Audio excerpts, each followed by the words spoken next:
All right. Hello, everyone. I know we're a little bit late, but my name is Joseph Carroll. I write under the pen name J.R. Carroll. This is my wife, Kelsey, and our lovely compadre here is Nathan Evans, a.k.a. the Warlock. Yeah, so I'm the author of More Than a Vampire, and the up and coming book More Than a Gunslinger. And my wife is the brains behind the operation. 90% of any fancy technological stuff you see is done by her. And Nathan here is my best friend. The nickname the Warlock is not because he does magical stuff, but because he is a magician with computers. So it's all sleight of hand. So hopefully we're coming through loud and clear for all of you. But we just wanted to, this is kind of the first stream, so we're just kind of seeing if this goes catastrophically bad or if it ends up being a good stream. So we'll probably run here for about an hour, maybe a little less, and then that's my bedtime. We'll bounce out of here. You East Coast people. I need my beauty sleep. Okay. But yeah, we just kind of wanted to talk about, some books. We might even talk about some movies that we've seen recently. Just, all things entertainment, just kind of shoot the breeze a little bit. But I brought Nathan on here just because he is the one that kind of got me back into reading. He's, pushed the Dresden Files, which if any of you have watched my videos, you will know that is my all-time favorite series, and Jim Butcher has been a huge influence in my writing. But Nathan pushed that on me for years and years, and I kind of didn't have time or made kind of excuses. That annoying obsessive friend that has this thing that they love, and they're like, "You will love it too. Here, take it." Yeah, that was me. Kind of like me with The Rising. I've forced it on everybody that I know. This makes me happy. It gives me the dopamine. Here. It does. Yeah. So once I started it, the first book, Stormfront, it was just enough to keep me interested. But Nathan was like, I'm telling you, make it through 3 books and you'll never turn back. It was a horrible book. It took me over a year to get through. I could not do it. I just couldn't. But then when I got to Full Moon, I was like, okay, it's worth it. I mean, everybody loves werewolves. I mean, Stormfront's not that bad. It's not that good. It's his first book, and it's like a 6-hour book, 6 to 8 hours if you're doing audio. Trash. And that's listening to someone slow talk. So I mean, you can quickly read through it. It's not bad, but go ahead. Ironically enough, everyone that I talk to that does or doesn't, like they've got strong feelings either way, tend to say that Full Moon's the worst one, which I always thought was funny. I have heard that through blasphemy through the fandom. Yeah, a lot of people will say, that the first 2 books are the worst too, but I don't agree with that. The worst one by far is Ghost Story. It's good all the way up until like the last couple hours of the audiobook or the last couple hours of reading it. Yeah. So good up until it's like, I did it myself. No spoilers. We're gonna try to be no big spoilers on stuff. We need to add spoilers because it pissed me off. It's trash. It's not that bad. Jim Butcher, I'm mad at you. But I actually did would like to ask you guys this, but I believe that Full Moon should be categorized as a horror book. Urban fantasy, yes, but I think it's a horror book because some of the darkest, most horrific scenes still after 15 books later were in Full Moon, and that in my opinion. I'll give you a horror-esque, but I don't know if I'd ever categorize it as a full-blown horror book. Exactly. Yeah, I mean, I'm just saying it would be that's part of the genre that it would be in. I just don't think so. I couldn't picture it as a horror novel. Well, one of the big things about horror novels books are synonyms there. Things about horror novels, horror stories in general, horror movies, whatever. It has this element of helplessness. Harry was never helpless. I mean, there for a moment. I mean, he thought there was no way to beat the creature. Mm. He's kind of a wuss a lot of the time too in the beginning. Yeah, but just think of the police station and everything. Everyone's losing their mind because they are in a horror story at that point. All the normies, and then Harry shows up cranky as ever, his character, and he's like, okay, well, I got to deal with this bullshit. Wizards can be grumpy and quick to anger. Then some that they can. But yeah, because of that, I wouldn't really categorize it as horror.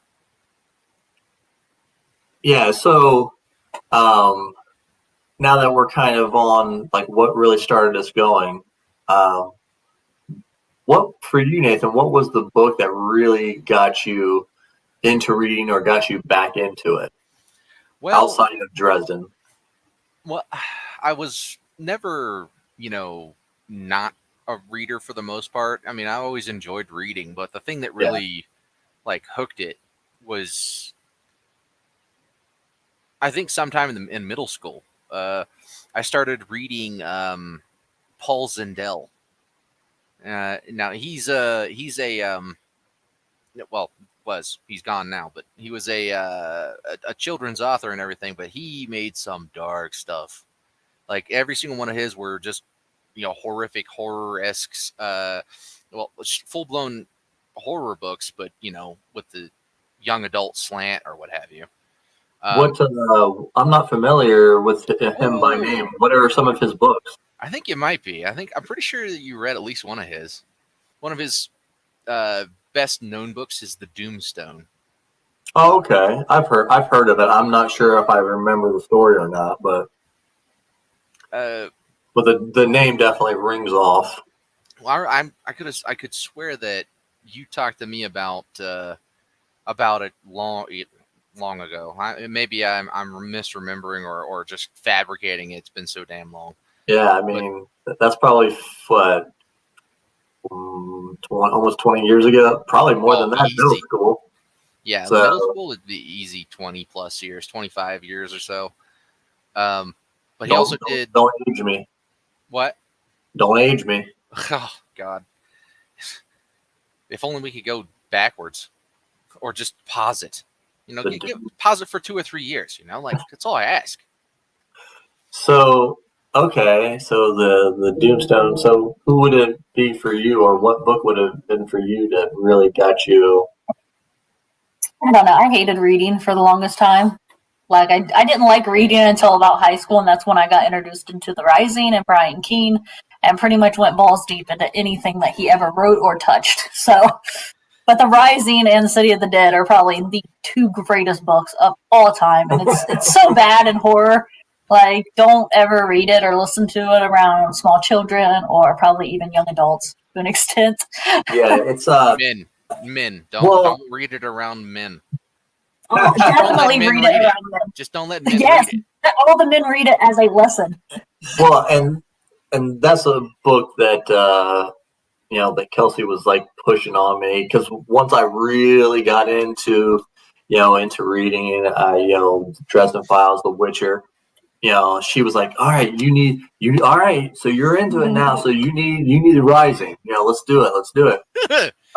I was like, all right, well, and we kind of made a deal. I was like, okay, you start the Dresden Files, I'll start the Rising, then I'll do Rising and City of the Dead. And then I think I started City of the Dead, and then Nathan, that's when you did the Rising, right? Around that time, I think. Yeah. I got through all of the Rising. I'm only through, even now, I'm still only through probably like half of City of the Dead. Yeah. You need to finish it. Yeah, I will say that, like, you can tell that Brian King was still kind of a young writer. I mean, not that the writing, the skill level wasn't good, but it was a lot of shock value, kind of shock value for the value, just shocking people. Just, all right, whoa, what's the craziest thing? Gratuitous. Yeah. How can we be gratuitous here? But I will say, I mean, we're crazy people, right? And if the world would come to an end in some kind of zombie apocalypse thing, there would be people who would do these things. If the world went to shit really quick, this is exactly what would happen. It is the most realistic way of this is what's going to happen. There's crazy ass people that are going to for that. Do you remember? You should I cannot. Encyclopedic memory. You mean like how quick everything? Yeah, wasn't it over a few months? Oh, it was quick. Yeah, it was quick. Because it's not like a typical zombie thing. It's more of a. Well, yeah, there's some demonic elements and such. Yeah. Yeah, I mean, this won't be spoiling anything because I'm sure I don't remember what the word was, but I'm sure they're kind of like interdimensional zombies. They're basically like world eaters. Like they just conquer every world they come to and leave. Yeah, so it happens super quick. Like instead of like The Walking Dead, like you die and then you reanimate. You reanimate because of the virus, and you just you're brain dead. Well, with this, like you die, they jump into your body. Their soul jumps into your body, and then they reanimate. So it happens super quick. Yeah, like squatters. Like the house is vacant, and someone's just gonna pitch up and take residence. But like, if any of you watched my top 5 books, I have City of the Dead as my number 5. Because the story just coalesced, and you feel the main character because all he wants to do is get to his son. That's and you can identify with that. Well, I can identify with that, but also he makes you feel so helpless. It's like no matter what this guy does, he can make the right decision, but Brian King is just great at showing you this world is not for the faint of heart. This book came out before grim dark really became a thing, but it's kind of grim dark. There's this very hopeless feeling through the whole. Yeah, book. And as you're reading through the series, you're like, do I even want to live in this world? It's rough. Well, and I don't know for certain. I know there's other because I don't know if it was for Christmas or your birthday that I bought you Lazarus, which is a side story, like a limited edition side story. I think it's almost like an origin story of the main character, Ob or Ob. Ob, yeah. But I bought that special edition, and it's a short, really short, but it's a side story, like you said, like a prequel. So I don't know how much all these other books have to do with it, but they don't. Maybe that one does, but Castaways, Dark Hollow, those two really don't. And then Conquer Worms, it's a completely different thing too. And he had another big book, The Ghoul, which actually got made into a crappy movie. But he has gotten adaptions. So yeah, he just let Chiller do it, and I don't think he had much hands on. It was horrible, but I watched it. So what? Not Antlers, right? Oh God, I loved Antlers. Such a good movie. Well, yeah. I mean, if we want to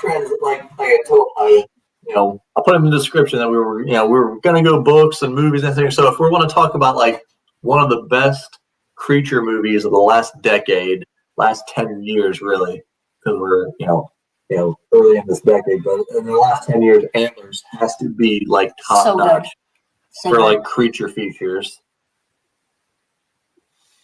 Yeah, I give it a 5 out of 7. It was pretty solid. A 7? That's A 5 out of what? That's the Warlock system there. 5 out of 7. No, it's a meme. Oh, I had no idea. Some rando guy just said that about something a long time ago. It was like, yeah, it's pretty solid. I give it 5 out of 7. Everyone was like, what the hell are you talking about? That's how you make people's brains explode. You're like, it's either 5 out of 5 or out of 10. We don't do this out of 7 stuff. Yeah, you gotta go odd numbers and everything. Split people down the middle. Oh my god! But yeah, I mean, I loved Antlers. Really, I mean, You don't even understand. Me and Nathan have been waiting for this movie to come out for so freaking long, and I kept saying, "Oh, this is when it's coming out," and then it would be canceled, and over and over. And me and Nathan were so excited. Yeah, we fell into it. It was pre-pandemic. Yeah, It was supposed to come out pre-pandemic, and then the pandemic happened, and then it didn't come out until 3 or 4 months ago. Yeah, I was 5 or very, 6 very. now, probably. Yeah. I was pretty pissed about it because I just waited and waited and waited. Yeah, it seemed so interesting. Yeah, we went and seen it in That theaters must have been one of the first movies to come back to theaters. because we had to wear masks and everything until we got in there, and we only could take the mask off if we were eating or drinking or something crazy. And I'm like, Where'd you guys go? we went to AMC, didn't we? Well, there's where you screwed Yeah, up right City. there. Like, Hey, I like AMC. Marcus or bust. Marcus or bust. Marcus was good. But Marcus was good. AMC has a IMAX screen that's only like 25-30 minutes from our house. So Oh, let's see. Wait, south? Like, what are you talking about? City. In Grove City. It's like 20 miles north. I guess it'd be about 30 minutes. Less, yeah. Well, if Joe's driving, it's 45. If I'm driving, it's 25. Hey, but I mean, hey, those speed limits are simply suggestions. You're not breaking the law unless you get caught. They're not in bold red, so it's just a suggestion. what was that movie that it came out?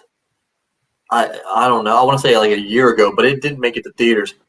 And everybody, was it like one of those Swedish movies? Because Sweden's been making, or either Swedish people have been making these movies, or Sweden is a cool place to put your story now, and people thought it was like a Wendigo, like the monster or whatever. Oh! It's on Netflix. Oh, there you go. I got nothing.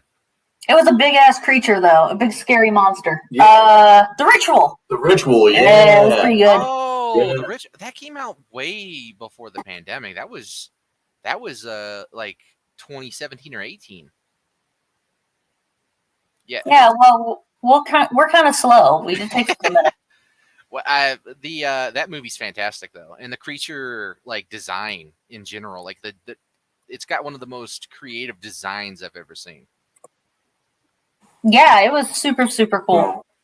Thanks, Isaiah, for stopping in. We'll we'll try to do these a little bit more regularly, and maybe we'll start on time next time we do it. Hey man, I was spending quality time with my lady. What am I supposed to say? You be nice to that precious treasure of a woman. I will let her know you said hi. Yes, I can't wait to see her in 1 week. Ugh. Yeah, it's less than a week now, isn't it? Oh no, it is exactly a week. Hey, Alexander has been keeping track. It is exactly 7 days. Well, your boy better have a big list of Star Wars questions for me. Well, I'm sure he will. So, Nathan, speaking of things that like we all love and were just amazing, so you loved Morbius, right? Oh my God, really? You're just looking for any number of things that trigger me to go on a rant. Nearly perfect, right? Why are you doing this Oh. to me? Even you're hurting your wife too. Like that movie was absolutely That was terrible. the second most disappointing moment in Marvel history this year, Right. besides Spider-Man. Spider-Man Stinger is the worst moment of my life, and I hate it, and I hate it. The worst moment of your life. Now that's a tall order. Yeah. You got like at least 17 years of that going on? Horrible. I don't know what was worse. Well, okay, no, the Marvel stinger, the Venom stinger was the worst. But the Spider-Man stinger about Venom. About Venom. Yeah. But I mean, you loved what they did with Quicksilver, though, right? Are we talking about WandaVision? Yeah. Fuck that. No. You know what? That might piss me off more than Morbius. Me and Nathan were talking about this earlier. If you'll notice, there's a lot of stuff that makes me mad. So I don't know. You have a very short fuse. I'm full of rage. Mm-hmm. And you bite. But when it comes down to you open this can of worms, man. Like when it comes down to Morbius. Tell me how great and how much you loved Morbius. All right, so as I'm watching this film,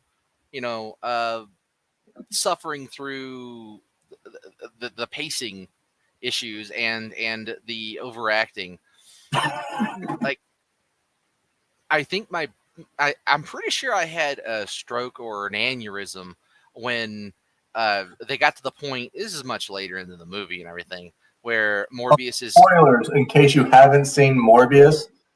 I'm doing him a favor. I will try to keep spoilers out of the book realm, but the movie's been out for like a month now or so. So, and if you haven't seen it, and okay, keep up the good work. Yeah, you're welcome. I'm doing him a favor, but I mean, it's pretty vague. It's not like it's too much of a spoiler. He gets to the point where he's creating an anticoagulant injection to kill the big bad, and what was it? He looks at the other doctor and he's like, this serum is fatal to bats and deadly to humans, and I'm just like, that's what that means. I was like, I think that's the same thing. What's the line from House of the Dead? Oh my God! I will never die because I will live forever. No. Like that. It's forever etched in my brain. So you got some random yuppie douchebag that's tied to a table talking to the guy, and he goes, "Why would you do all this to become immortal?" And the guy leans into his ear and goes, "To live forever." What the shit is that? To live forever? Like, that's what that means. You're not telling him anything. You're not telling anyone anything. Well, my problem is you can tell that Morbius was supposed to come out 2 years ago, and that they just spliced all the MCU stuff in. It's like a skin. It's like you can tell that purple in the sky wasn't even supposed to be there. They're just like, we'll paint that in really terribly just so you know. We'll do it in Doctor post. Strange was there. Dude, they absolutely did that all in post-processing. Nobody in the movie had any idea it was going to happen. And they did the same thing for the stingers. Like, mother of God, they are the most brain-dead, stupid things ever. Nothing makes sense. There's no continuity with the other, the Vulture, even if he did for some reason get sucked into that universe, when the spell was done, he should have went back. Then what also doesn't make any sense is that, so now he's in this universe, right? And then he magically shows up with his gear. Okay, how is that possible? Is there another? All of it was shoved up his ass. All of it. Is there another Vulture in this universe? So are we going to have two Vultures? Ass portal. I honestly thought they were just gonna do another Quicksilver / well, they didn't really fake it. The way that they faked us out with Venom's a bit different. But I figured they were just going to do another different. Very, very different.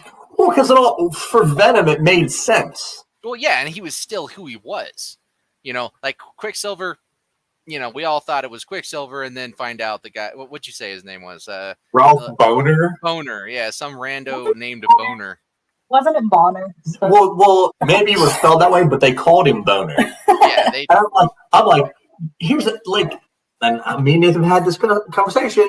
It's like, okay, like, you know that the fans, like, outside of Hugh Jackman's Wolverine, Quicksilver, of all the new people, he's the one everybody loves, and, like, they're like, make him come through, and then you're like, hey, it's the same actor. We're calling him Quicksilver. And then guess what? Screw you. Like, that's basically what they did. Would you like your giant anal jamming poker hot or cold? Lubricated or not? They just like to go in dry. Oh, did you see the new Doctor Strange final trailer? I've seen a bunch of them. I'm not with sure. Xavier's wheelchair in it? No. Oh my god! That will be after this. I must see that. So good. See, this is what the MCU does. It trolls the shit out of us. I fucking hate them. We're sitting here like, yes, Daddy, give me another. Yeah. Well, yes, please. Well, like, all we've wanted. Okay, all right. I'm gonna say all of us. Really, I mean me. But like, I assume I'm not. I assume I'm in the majority here. All we want is a real crossover. All we want is somebody. Sony will never let it happen. Well, no, we've talked about this. Even Fox. Like, Fox is owned by Disney now. They've got it. They can do their crossover. That's going to happen. They're going to wait until Marvel starts crashing, and then they'll do the crossover. They're going to use it as their last resort. We want. Oh, like taking slashers into space. They're doing Stewart, right? And the one good thing I will say is, whether or not, that is the actual, Professor Xavier from the Fox universe. He's probably going to be a variant.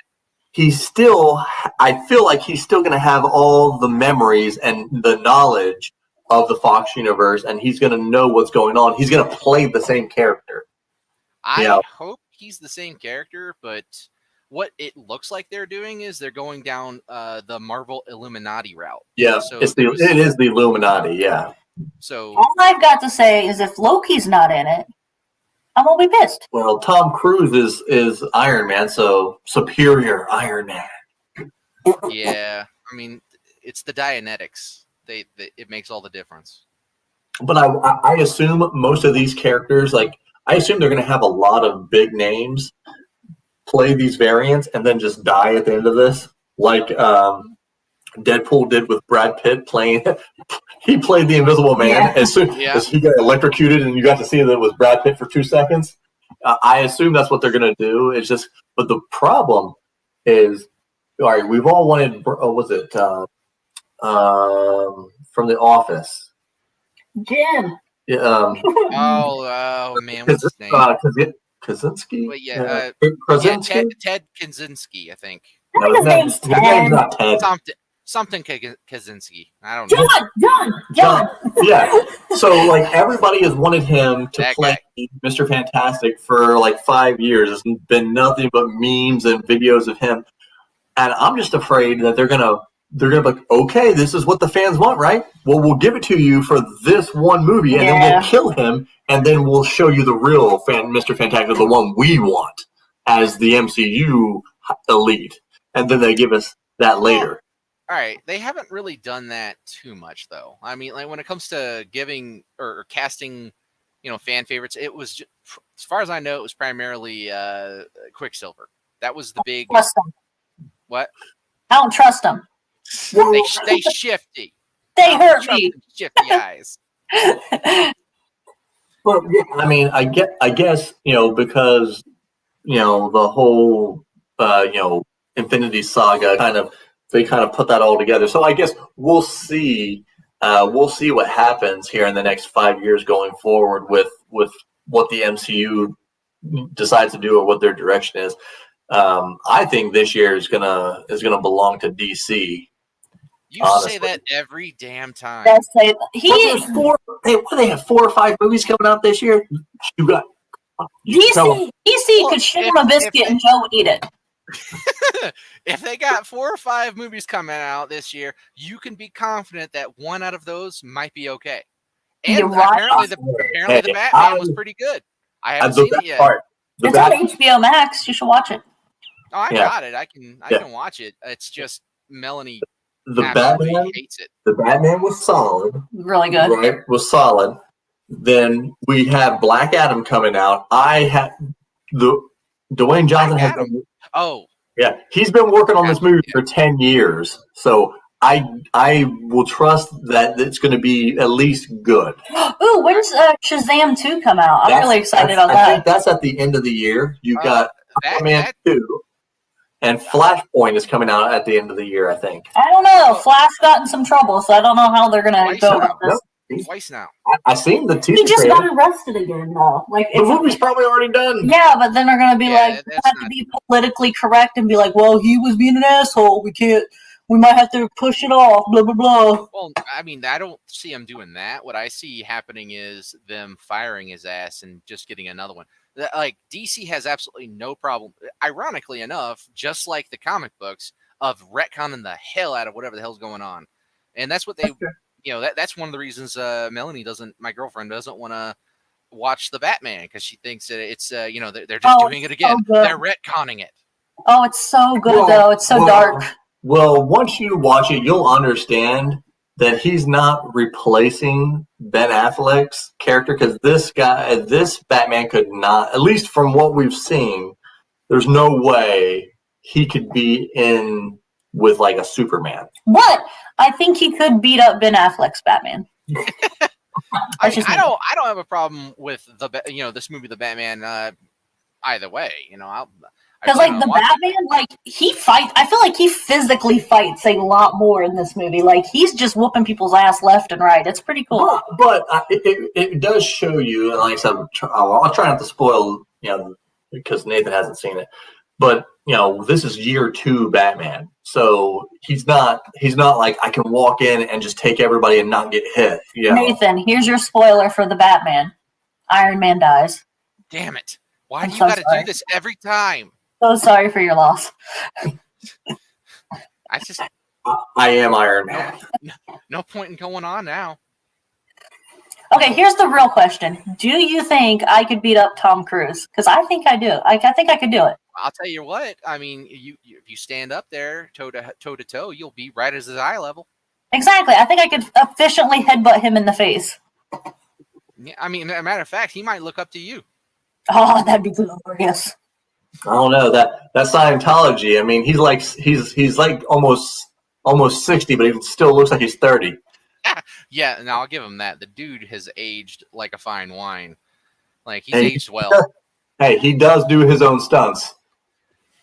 Seeing as how he broke his leg in half on one of the Mission Impossible movies. I mean, what's kind of funny is like, yeah, I'll shit all over him because he's crazy as hell and everything, but yep, he definitely respects his craft. Like a lot of the movies he's been in haven't been bad. What was it? There's one or two. Like what the hell was that one? Basically Groundhog Day, but with shooting. Oh, Tomorrow something. Was it Tomorrow or something like that? Yeah, I never got around to watch it. Somebody told me that. Dude, watch that. It's really good. Yeah, it's definitely really good. Edge of Tomorrow. That's it, right?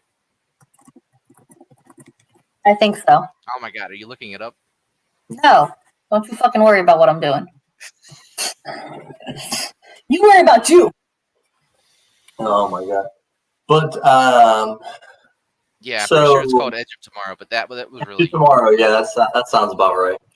So to kind of do kind of a circle here, what books are you wanting to kind of get into here soon, or what's a series that you are wanting to kind of continue? The reading kind. I mean, I want to read the next Expeditionary Force book. It's coming out in June. Yeah, God, I couldn't tell you what it was called, but those are always fantastic. Basically, sci-fi Dresden Files with with Bob as a beer can.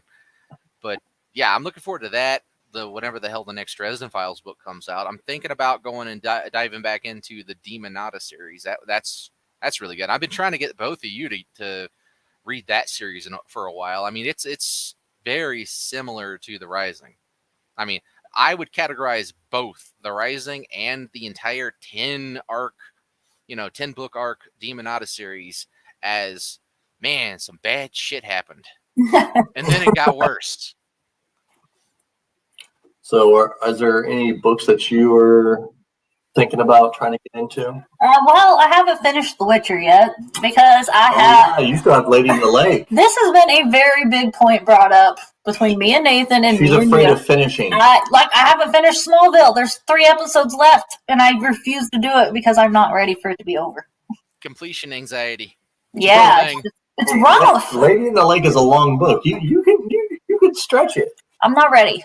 I'll be ready. I'll tell you when I'm ready. Don't you worry about you. Worry about you. Stop it, guys. Yeah. Well, you caught up with Dresden, didn't you? Well, I guess there's more coming. So yeah, it's not the end.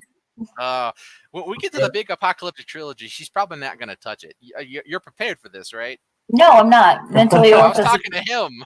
Oh, yeah. I mean, it's going to be one of those things where you're excited and sad at the same time when you know it's coming, but no excitement, only sadness. as far as what I'm I'm trying to get into. Of course, I'm doing the read along with Malazan, so I just started. I need to try that out. I need to check that out. It's super boring, I've heard. No. I've done I've tried to look at it up a little bit, and it seems really boring. So I'm on Memories of Ice, so I'm starting that. We got one more video collaboration to do for the Dark Tower. So we're doing it on the Dark Tower, the last book in the series. But I've already read that, so I'll probably do a reread of that. But that book's kind of fresh in my mind because there were a lot of crazy things that happened in it, so it's kind of easy to stay in there. And then I'm 3 books into Sandman Slim, which you need to read, Nathan. I think it'll be up your alley. So I'm going to continue that, and then I want to start the Iron Druid series because everyone.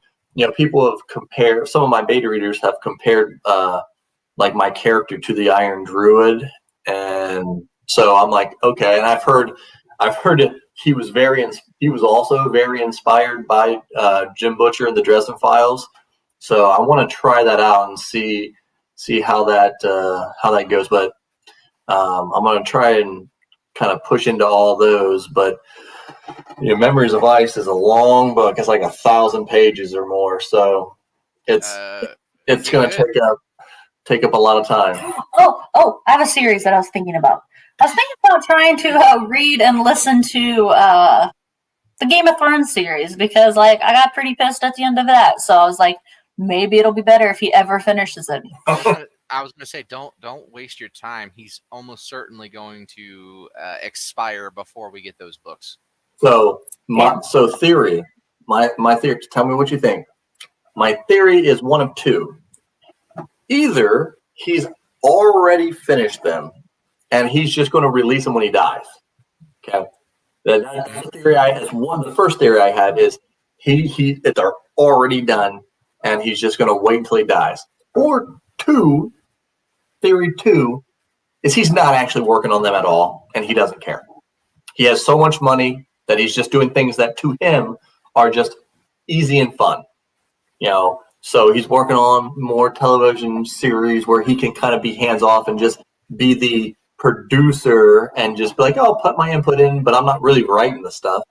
And then video games where he's like, okay, I have other writers. I can kind of tell you what the skeleton of it's supposed to be, and then you do all the filling in work. So one of two things. They're done already, or he's not going to do them. So I think both have merit. I mean, he's getting up there in age. He's 75. He's got plenty of money, and what the hell would you want to do? When you're that old and whatnot. There, you're in your twilight years. He's basically the same age as Stephen King, and I heard, and I don't know how long ago this has been. This is probably pre-pandemic. Him and Stephen King did a little talk or whatever, and he was like, Stephen, how do you write so much? And Stephen's like, and King was like, well, I write, he's like, I write 6 pages. I try to write 6 pages every day, at least 6 pages every day. And And I'm like, I mean, it's pretty good. And you can get a couple, books out a year, or he probably even writes more than that when he's really focusing. But that tells me that if you're a guy who's wrote, because Game of Thrones, the Ice and Fire books are huge, right?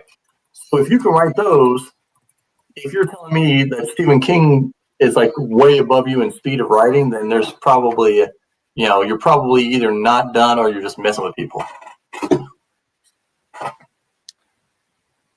Yeah. I mean, on the flip side, because like I said, there's merit to him being old as hell and just wanting to, enjoy the twilight years. But on the flip side and whatnot there, I mean, say you were in the process of, well, more than human, say you're 8, 10 books in, and you expect to have 12, you got 2 more and you're done. And I mean, you consider it your magnum opus. I mean, you really gonna just let it stay in incomplete? I mean, I could never do that. Exactly. There's just, I mean, and again, for like fighters and stuff, the whole thing is, well, it's hard to get up and train at 4:00 in the morning when you're waking up in satin sheets. So, maybe that's the thing. I mean, I'll let you know when I have 100 million in the bank if I still want to wake up at 6:00 in the morning and write. So It would be a stay snowball's tuned. chance in hell. I'm a night owl anyway, though. Oh man! All right. Well, I think we're kind of getting long in the tooth over here in East Coast, and I'm sure if anybody was watching this over in Europe, they're asleep. So, but it was awesome. Leave if you have any questions for me or my wife or Nathan. Just drop them in the comments section, and we'll be sure to answer all those. I try to answer everybody through any video. If you comment, I will answer your comment. So until next time, have a great day, everyone. Adios.